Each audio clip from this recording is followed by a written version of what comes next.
সে কাইয়ের সাথে কথাবার্তা বলতে থাকে। হঠাৎ করে তারা একটা বিকট আওয়াজ শুনে।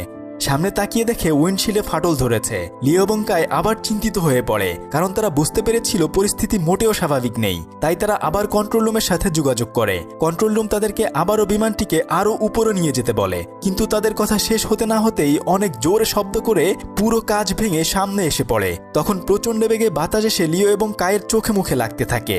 বাতাসের বেগ সহ্য করতে না পেরে কাইয়ের শরীরের অর্ধেকটা বিমানের বাইরে চলে যায়। লিও তার সমস্ত শক্তি দিয়ে কাইকে ধরে রাখে, যাতে সে নিচে না পড়ে যায়। তখন কাইয়ের জীবন মরণ যুদ্ধ চলছিল।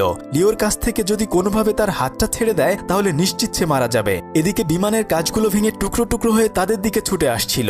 কাচের আঘাতে প্লেনের ডান দিকের ইঞ্জিনে আগুন ধরে যায়। যাত্রীরা তখন বুঝতে পারে খারাপ কিছু একটা ঘটেছে তাদের সাথে। এদিকে লিও প্রাণপণে কাইকে ধরে আছে যেন সে ছিটকে না পড়ে যায়। তখন প্লেনটি একটি পাহাড়ের উপর দিয়ে যাচ্ছিল। প্লেনটি যদি একটু এদিক সেদিক যায় তাহলে নিশ্চিত পাহাড়ের সাথে ধাক্কা